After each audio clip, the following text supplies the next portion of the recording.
함께 보신 하나님의 말씀 출애굽기 17장입니다. 출애굽기 17장 8절에서 16절. 출애굽기 17장 8절에서 16절입니다. 구약성경 109페이지에 있습니다.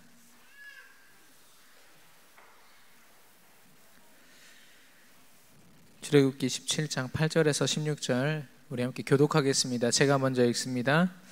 그때 아말렉이 와서 이스라엘과 르비딤에서 싸우니라.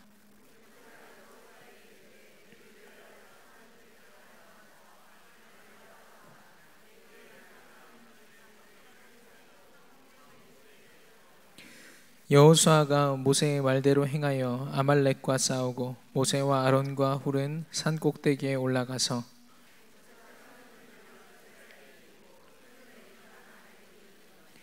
모세의 팔이 피곤함에 그들이 돌을 가져다가 모세의 아래에 놓아 그가 그 위에 앉게 하고 아론과 훌이 한 사람은 이쪽에서 한 사람은 저쪽에서 모세의 손을 붙들어 올렸더니 그 손이 해가 지도록 내려오지 아니한지라.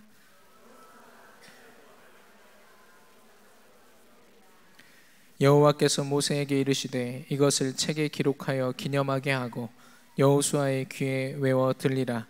내가 아말렉을 없이하여 천하에서 기억도 못하게 하리라. 함께 읽습니다. 이르되 여호와께서 맹세하시기를 여호와가 아말렉과 더불어 대대로 싸우리라 하셨다 하였더라. 아멘.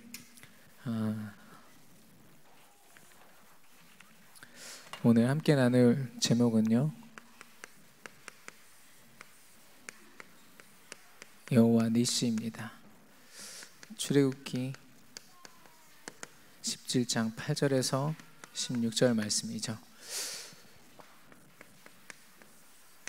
우리 강단의 말씀을 통해서 둘째 아담 예수 그리스도를 우리에게 설명하셨습니다.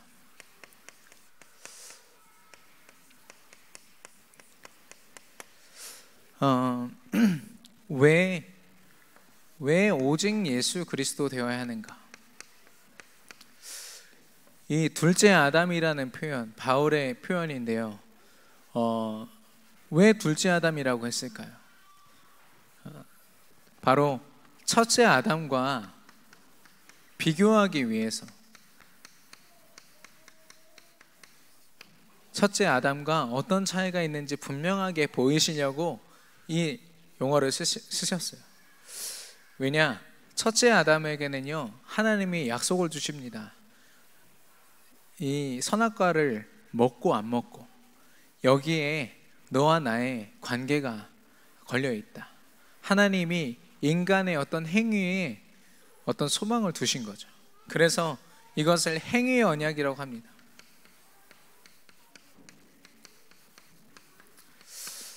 근데요, 그 결과는 창세기 3장 1절에서 10절의 모습으로 결국엔 사단에게 속아서 하나님의 말씀에 불순종하여 선악과를 먹고 하나님을 떠나는 그 사건의 전말로 드러나게 되죠. 여기서부터 모든 문제의 원인이 된 겁니다. 인류에게 주어지는 모든 근원적인 불행이 시작된 거죠. 이때부터 인간은요, 행복을 스스로 찾을 수 없는 존재가 됐어요. 뭐라도 해야 돼요. 뭐라도 찾아야 그 행복이 행복인 것 같고, 그러나 어떤 것으로도 인간의 스스로의 힘으로는 그 행복을 찾을 수 없는 존재. 그래서 하나님이, 긍휼의 하나님께서 우리에게 둘째 아담을 보내십니다. 바로 예수 그리스도시죠.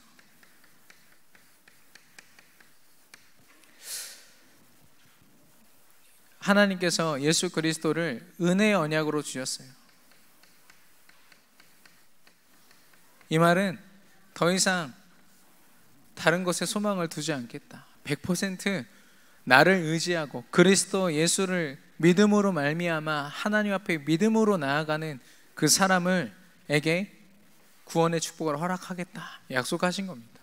그래서 이것을 100% 은혜의 언약, 그리고 일방적인 사랑이라고 얘기합니다. 그러니까 인간이 공로로서 어떤 행위로서 할 수 있는, 얻을 수 있는 구원이 절대 아니라는 거죠. 창세기 3장 15절에 인간이 범죄를 한 그 직후에 이미 이 약속을 주셨어요. 여자의 후손을 보내서 너희를 구원하겠다. 그리고 그 말씀이 마태복음 16장 16절에 예수 그리스도가 이 땅에 오셔서 인류를 위하여 사시고 죽으심으로 부활하심으로 그 그리스도의 일을 이루신 겁니다. 그래서 사도행전 1장 1절에서도 그 기자 누가라는 사람이 고백하죠. 사도행전은 사도들이 행했다라는 그 성경인데요, 그 시작에 예수 그리스도가 있습니다. 그 어떤 인간의 행함도 그리스도가 아니면 의미 없다라는 거죠. 그래서 둘째 아담의 예수 그리스도의 그 언약을 가진 저와 여러분은 영원한 축복을 가진 전도자들인 줄로 믿습니다. 하나님은 우리가 가진 이 언약 때문에 행하실 것이고 우리를 통해서 그 말씀을 이루실 줄로 믿습니다. 그래서 중요한 것은 이게 이미 성취됐다고 했습니다. 그리고 이미 우리가 받은 복음이라고 했거든요. 그러니까 우리가 뭔가 다른 말씀을 구하고 다른 무엇인가를 하나님 자녀임에도 불구하고 뭔가를 계속 헤맨다면 이걸 놓친 겁니다. 내가 그리스도 복음을 가진 모든 축복을 소유한 그런 존재구나. 이 첫째 아담이 모든 것의 원인이라면 모든 것의 해답 대신 예수 그리스도를 내가 소유했구나. 이 근원적인 축복을 우리 안에 회복하는 저와 여러분 되기를 축원합니다. 그래서 이 속에 있는 사람을 하나님은 살리는 자로, 예수 그리스도를 증거함으로 현장을 살리고 죽어가는 많은 사람들을 살리는 자로 쓰실 것이라 말씀하셨습니다. 이렇게 우리는 이 하나님이 주신 이 선물 예수 그리스도를 통해서 하나님의 응답 안에 있는 자들입니다. 근데 이 출애굽한 백성들을 보니까요, 출애굽을 통해서 사단의 포로 속국 노예 상태였던 그 이스라엘 백성들이요, 이제 완전히 해방돼서 광야로 나왔습니다. 그 자체가 응답이죠. 내가 오랫동안 노예로 살다가 이제는 그 상태에서 해방되었다. 이게 사실 가장 큰 응답이고 감사인데요, 그런 응답이라고 생각하는 그 순간조차도요, 문제가 계속 옵니다. 문제가 오고 위기가 오고 사건, 문제, 사람들이 계속 주변에 있는 사람들이 나를 힘들게 하고, 그런 문제가 올 때 우리가 어떻게 해야 할 것인가, 오늘 이 말씀을 통해서 결론을 내리기를 바랍니다. 그런 우리에게 하나님이 이런 말씀을 주시거든요. 요한복음 16장 33절에 이것을 너희에게 이름은 너희로 내 안에서 평안을 누리게 하려 함이라. 세상에서는 너희가 환난을 당하나 담대하라. 내가 세상을 이기었노라 하시니라. 사실상 우리 믿음의 결론이 되는 말씀이죠. 이 모든 걸 이기신 하나님께서 우리와 함께 하시겠다는 겁니다. 오늘 본문에서요,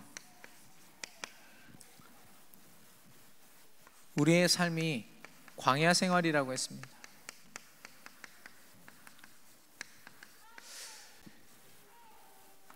출애굽을 한 이 이스라엘 백성들, 사실 430년 동안 노예 생활했거든요. 430년 동안 노예 생활을 하면요, 사실상 문화와 또 사회와 자기들이 한 나라로서, 민족으로서 가지고 있던 모든 것을 상실하기에 충분한 시간입니다. 그 문화는요, 애굽의 우상을 만드는 노예의 문화로 전락해 버렸어요. 하나님이 그 가나안 땅, 그 약속을 이룰 정말 하나님이 택한 백성으로 부르셨는데 노예 생활을 하게 된 거죠. 근데 모세라는 한 전도자를 세우셔가지고 하나님의 능력을 바로왕 앞에, 애굽 앞에 보이시고 10가지 기적을 통해서 하나님의 능력을 보이시고, 10번째 기적, 6월절에 그 어린 양의 피로 말미암아 하나님의 죽음의 천사가 그 피를 바른 모든 백성들의 집을 넘어가는 그 6월절에 응답을 허락하시면서 결국에는 완벽히 그 노예 생활에서 해방되어지는 출애굽이라는 축복을 허락하십니다. 이것만으로도 이스라엘 백성들은요, 하나님 앞에 엎드려서 날마다 기도하고 감사해야 돼요. 하나님께서 노예로 평생 동안 살 수밖에 없는 우리를 그 기적으로 말미암아 해결하셨다. 저와 여러분에게 기적은 무엇입니까? 정말 해결될 것 같지 않은 어떤 문제가 해결되는 게 기적일까요? 또 어떤 사람은 굉장히 어떤 신비한 체험을 하기 원하잖아요. 하나님의 역사하셔서 뭔가 내가 만나는 사람들이 치유되기를 원하고, 그런데 가장 큰 기적은 내가 절대로 하나님 앞에 설 수 없는 내가 하나님 은혜로 예수 그리스도를 만난 것인 줄로 믿습니다. 가장 큰 신비는요, 그 구원의 축복 속에서 하나님이 나와 함께 하시는 임마누엘의 축복인 줄로 믿습니다. 그래서 우리는 매일 예배하고 찬양하고 기도해도 사실 그 감사를 표현할 수 없는, 하늘을 두루마리 삼고 바다를 먹물 삼아도 표현할 수 없는 그런 큰 은혜 속에 있는 저와 여러분인 줄로 믿습니다. 이 출애굽이란 사건은 엄청난 사건이에요. 그걸 통해서 광야로 해방된 겁니다.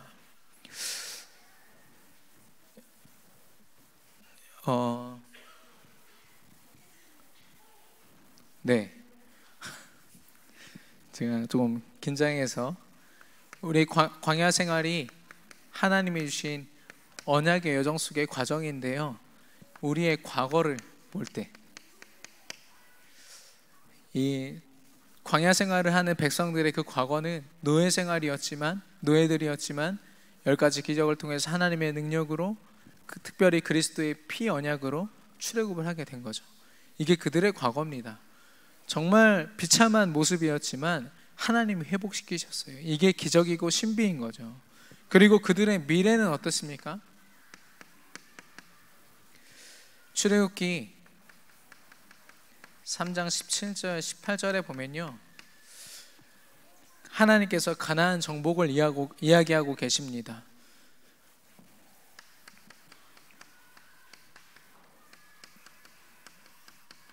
너희 힘으로 가나안을 정복해라라고 말씀하지 않으셨어요. 그 땅, 젖과 꿀이 흐르는 그 땅을 너에게 차지하게 하리라. 그리고 차지하는 것보다 더 중요한 것은 거기에서 하나님 앞에 제단을 쌓고 예배케 하리라 말씀하셨거든요.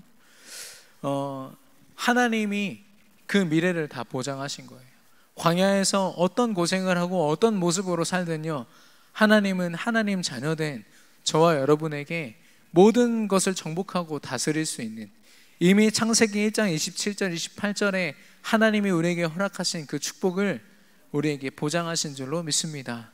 우리가 가만히 그리스도를 제대로 누린다면 하나님은 그 시간 그 자리를 통해서 세계 복음화를 이루실 줄로 믿습니다.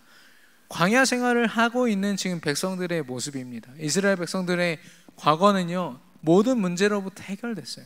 그리고 그 미래는 하나님이 보장하시는 완전한 보장된 삶이에요. 그런 배경 속에서 광야 생활을 하는 이스라엘 백성들, 그들에게 중요한 것은 뭐냐? 지금입니다. 바로 오늘의 삶이죠.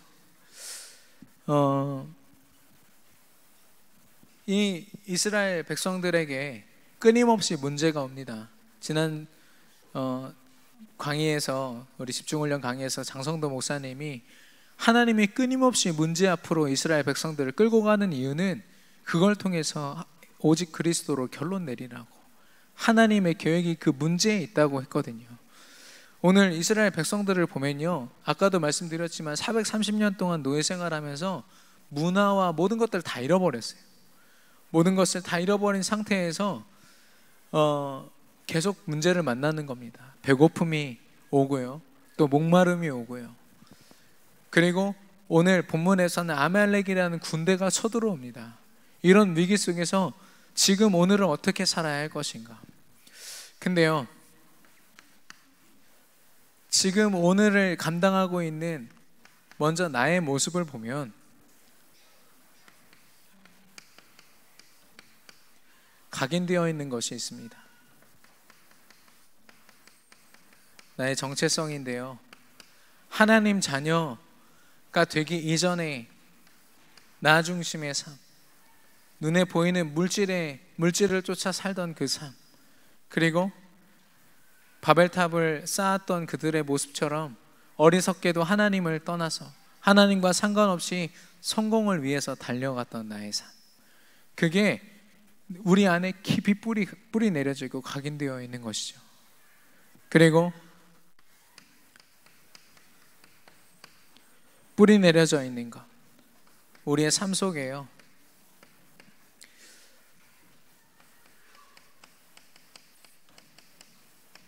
미래를 예측할 수 없는, 그래서 오늘 하루하루 지금 오늘을 내 힘으로 감당해야 되는 굉장히 두렵고 불안한 삶, 이게 우리에게 깊이 뿌리 내려져 있고, 또 우리의 체질을 생각할 때는 끊임없이 노력하죠. 그래서 사도행전 13장, 16장, 19장에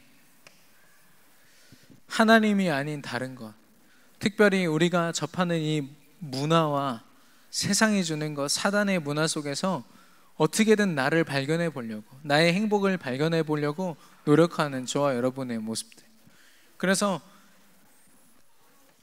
우리가 하나님 자녀임에도 불구하고 자칫 잠깐만 속아도 이 속에 들어가 있는 나를 보게 됩니다. 사단이 그 시간을 그냥 두지 않죠. 그래서 이 속에서 우리는 현실을 고백해요.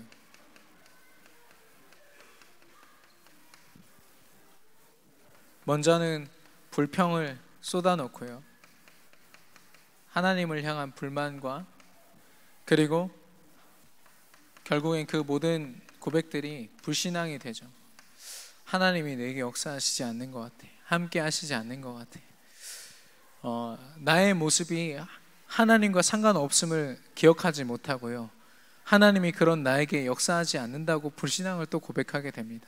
그게 바로 그 사건들을 맞은 이스라엘 백성들의 모습이었어요. 하나님이 이미 모든 것을 보장하시고 해결하셨는데요, 목마르면 목마르다고 하나님 앞에 불평하고요, 껌뜻하면 애굽으로 돌아가겠다고 불신앙하고요,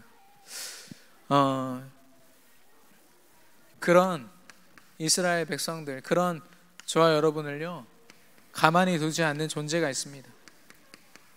오늘 이스라엘 백성들을 아말렉 군대가 쳤는데요, 사단의 역사죠. 우는 사자와 같이 우리를 늘 벼르고 있는 그 사단이란 존재는요, 오늘 이 르비딤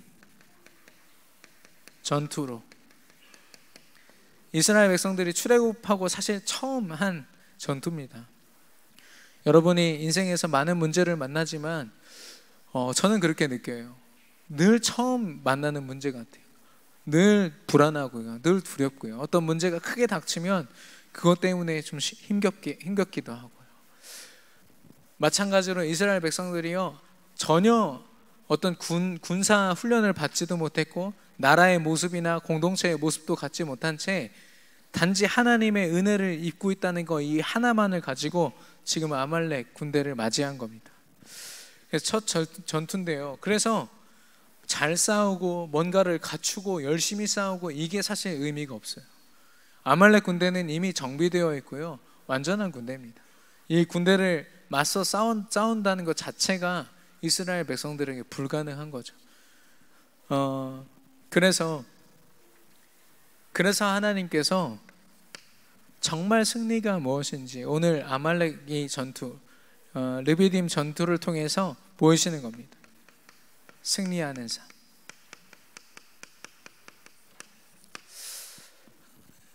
먼저 이 모세가요, 하나님의 지팡이를 내가 꼭대기에서 들겠다라고 고백을 합니다.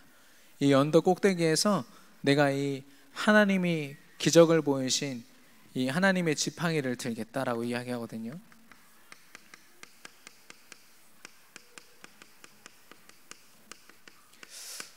이 지팡이는 아론의 지팡이인데요, 무엇을 뜻합니까? 하나님의 언약을 뜻합니다. 하나님께서 이스라엘 백성들을 출애굽하실 때 이 막대기를 가지고, 지팡이를 가지고 하나님의 일을 행하시거든요. 홍해를 가를 때, 또 중요한 하나님의 역사를 일으키실 때마다, 기적을 일으키실 때마다 이 지팡이로 함께 하시고 역사하셨어요. 그 언약을 이루시겠다라는 하나님의 의지, 하나님의 의가 담겨 있는 그 지팡이지 않습니까? 그걸 높이 들겠다라는 거예요. 그 말은 뭐냐? 이 전쟁은 우리에게 속해 있지 않다. 우리를 인도해 오신 하나님의 은혜를 100% 그 은혜에 올인하겠다라는 고백인 거죠. 그래서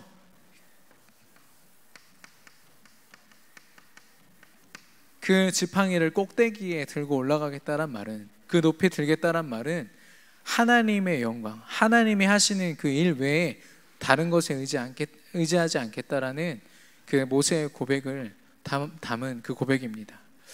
그래서 저와 여러분에게도 이러한 영적인 싸움, 사단이 끊임없이 틈타는 그 역사 속에 하나님의 지팡이, 하나님의 언약을 높이 들어야 되는 때가 있어요, 우리 인생에서. 근데 그 시간을요, 우리가 치열하게 힘겹게 싸우는 것이 아니라요, 하나님은 누림의 시간이라고 말씀하십니다. 뭐냐면 우리가 기도하는 그 시간, 영적인 싸움, 사단과의 그 싸움 속에서 우리가 나의 각인 뿌리 체질을 두고, 그리고 사단을 두고, 모든 시간들이 영적인 싸움의 시간인데요, 그 시간이 치열하게 싸우지만 오직 그리스도 복음으로 누리는 기도의 시간이라고 말씀하시는 겁니다. 그래서 여기서 보니까 모세가 그 지팡이를 들고 계속 있을 수가 없어요. 너무 무거우니까. 그래서 일단은 아론과 훌이요, 그 모세가 앉을 수 있도록 돌을 놓고요, 그 위에 앉게 한 다음에 양쪽 팔을 양쪽에서 들고 있습니다. 그래서 그 팔이, 지팡이를 들고 있는 그 팔이 절대 떨어지지 않도록 하는 거죠. 그 말은 기도를 쉬지 않는 것,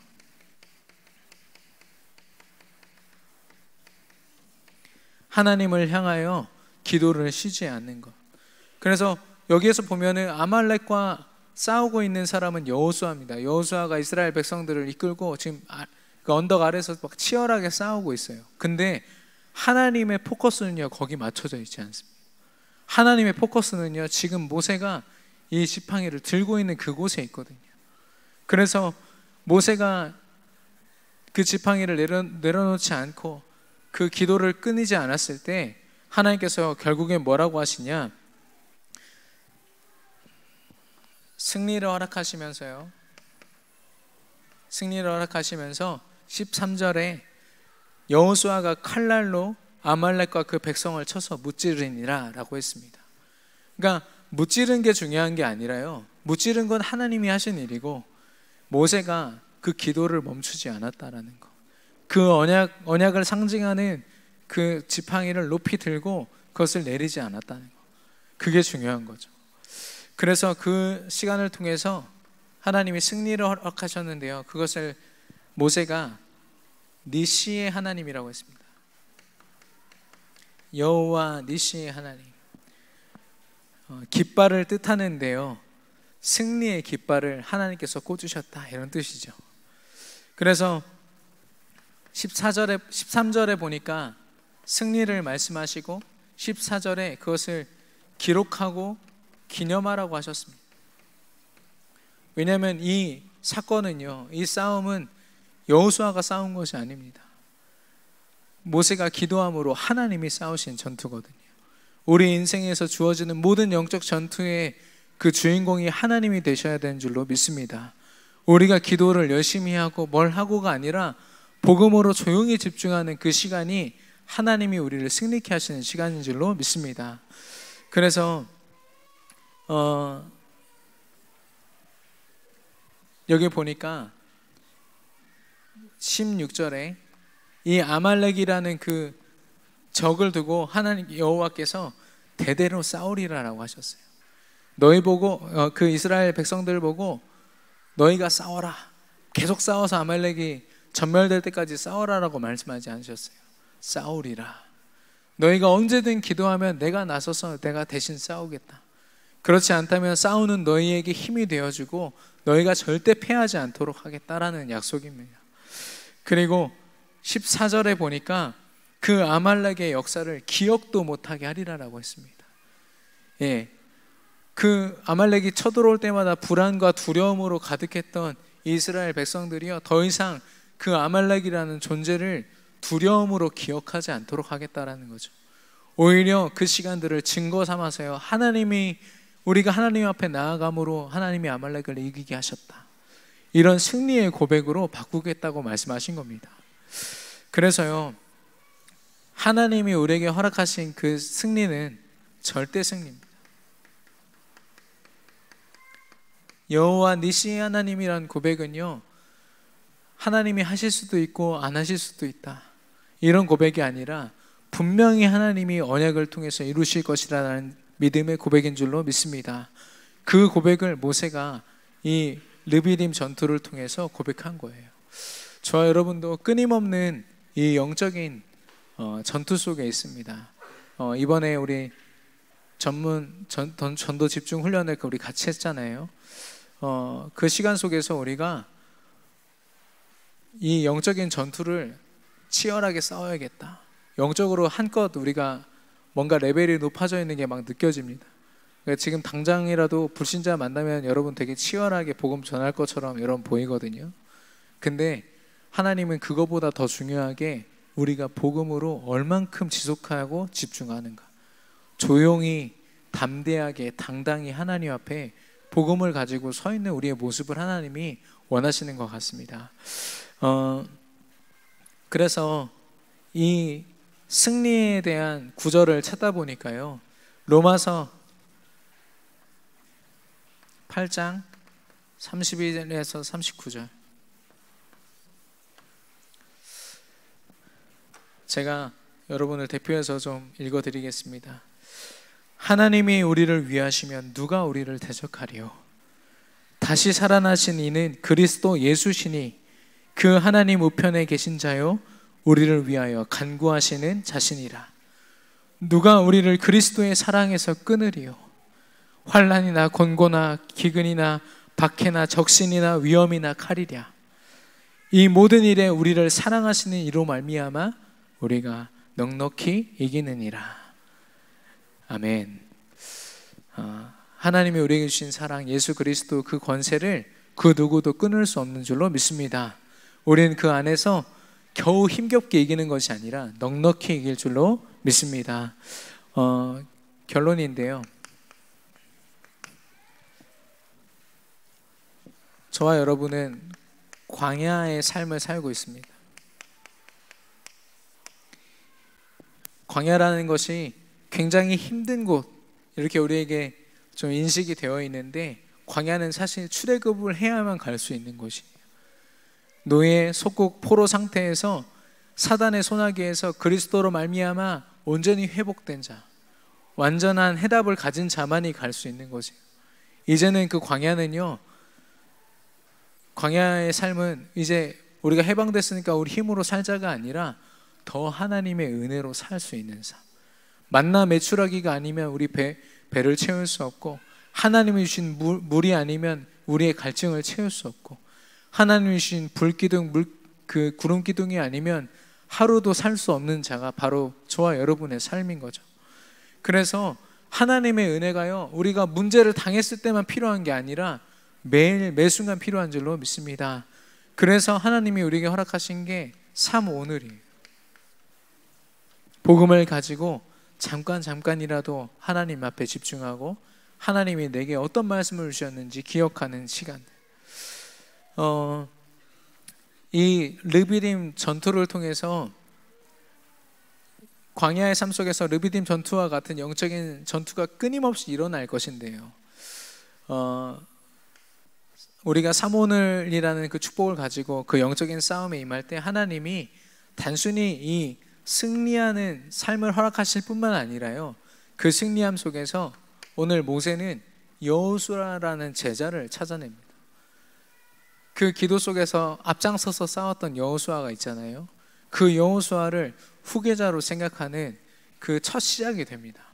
그래서 하나님은 사모늘을 집중하는 저와 여러분에게 제자를 허락하실 거예요.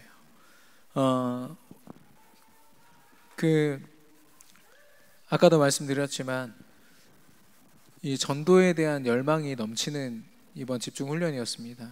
그러다 보니까 이렇게 빨리 전하고 싶죠. 빨리 현장에 시스템을 세우고 싶으시죠. 어떤 포럼을 듣는데 그러시더라고요. 불신자한테 당신 얼마나 문제가 많으십니까? 라고 했더니 자기 문제 없다라고 했대요. 그러니까 이제 당황이 되는 거죠. 분명히 문제가 있어야 돼. 불신자라 문제가 있어야 되는데 문제가 없다라고 하니까 아닐 텐데, 문제가 있을 텐데 강요를 할 수도 없고, 그렇게 전도에 대한 마음을 가지고 임하시는 그런 전도자의 포럼을 들었었습니다.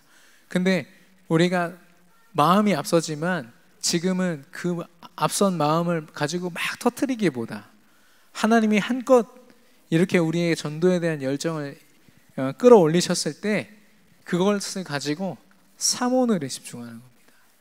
조용히 지속해서 평생 동안 할 수 있는 사모늘이 우리에게 확립되도록 하나님은 이 시간을 통해서 모든 걸 다 하실 거거든요.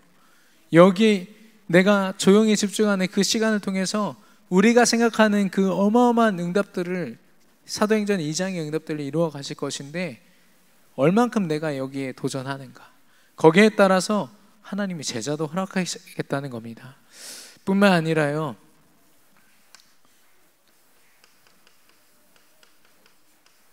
정복의 축복.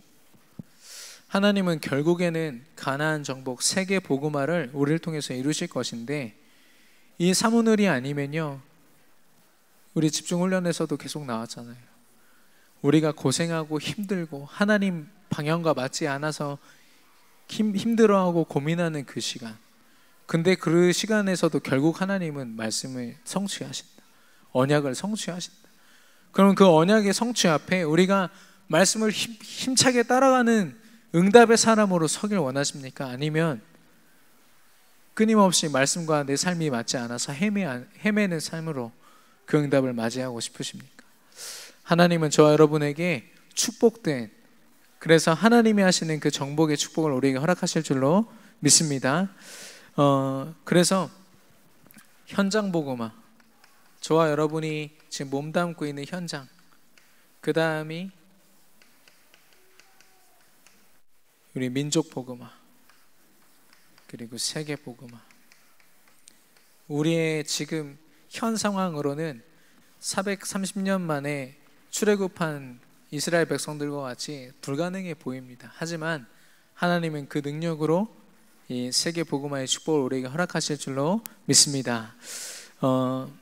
어떤 신학자에게, 평생 동안 이 신학을 두고 하나님 앞에 믿음으로 섰던 그 사람에게 당신이 공부했던 신학에 최고로 감동했던 그게 무엇이냐, 당신에게 작품으로 남겨진 그 고백이 무엇이냐라고 하니까요, 하나님이 나를 사랑하셨다는 거, 그 사랑이 성경에 예수 그리스도로 말미암아 기록되었다는 게 내 신학의 발견이다라고 얘기를 한 거예요. 엄청난 신학적인 어떤 지식이 나올 줄 알았는데 그게 아니었다는 거죠. 그래서 그러면 구원을 받았다고 하는데 구원받은 소감이 무엇이냐 다시 질문하니까요, 나는 다시는 돌아갈 수 없는 다리를 건넜다. 영어로 이제 no turning back, 난 돌아설 수 없다라고 고백을 했다고 합니다. 저와 여러분은 이미 언약의 여정을 시작한 줄로 믿습니다. 언약의 여정 속에서도 광야 같은 생활이에요. 우리가 힘겹게 느껴진다면, 육신적으로 느낀다면 힘든 시간이지만 하나님의 은혜가 100% 필요한 은혜의 시간인 줄로 믿습니다. 그 시간을 통해서 가나안 땅을 정복하는 그 축복을 저와 여러분이 누리게 될 줄로 확신합니다. 오늘 주신 말씀 붙잡고 합심으로 기도하겠습니다. 하나님 아버지 감사합니다.